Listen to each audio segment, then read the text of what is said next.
Hi, I'm going to show you how to load a clicker today. I'm Lisa, and this is Spiffy. He's my step dog, and I have done a little bit of training with him, but I've never used a clicker. I've just lured.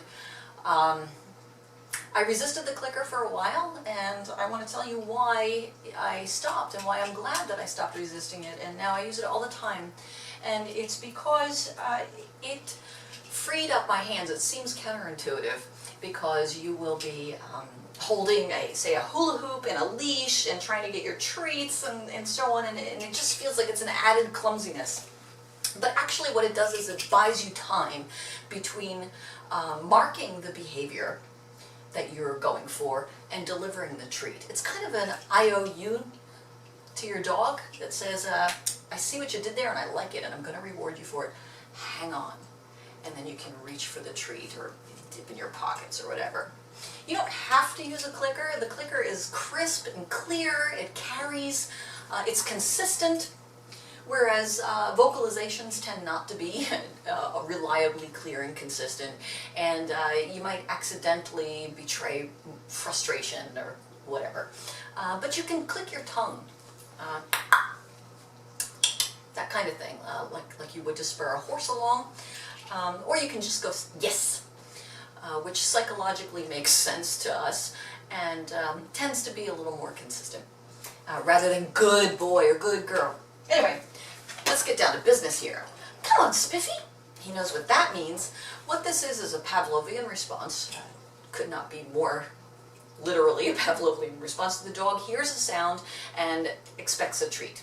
So the way you create that expectation in your dog and make it really reliable, don't just click willy-nilly, click once when you mean it, down the road, and deliver the treat. This is, the IOU has to be honest and a strong promise. As strong as the sun will rise tomorrow, I will give you a treat in a second. But at first it's simultaneous. So you go, that's it. The dog experiences the yumminess of the treat, which could even just be kibble. I'm waiting till his little mouth is on it, right here. I mean, this is... You can use this kibble. You're about to dump a lot of treats into your dog, so you want to work on eye-hand coordination. That's your job with the clicker, is to get really good at clicking the split second you see what you want. Right now I'm trying to click his little mouth opening on the treat. Eventually, what I'm going to do is delay. I'm going to click and not give him the treat and see if he gets excited or annoyed, you know, just some indication that he now expects a treat when he hears the click, and then you know that the clicker is loaded. Sometimes, especially if you're a sloppy clicker, which most of us are at first,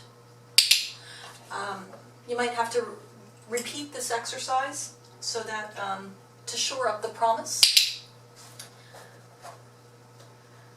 What I'm going to do now is I'm going to click and not deliver. Look, I decided I'll do it now. I've got nothing in my hand, and I'm going to click and see how he reacts.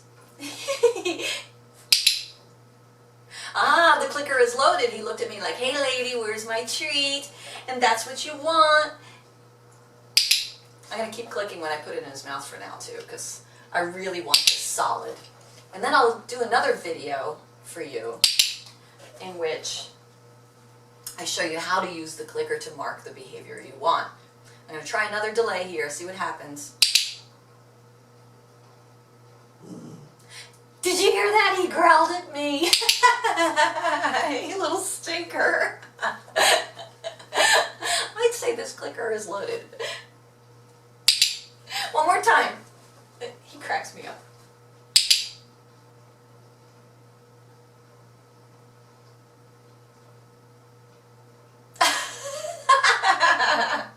If looks could kill, I'd be dead right now. Anyway, happy clicking.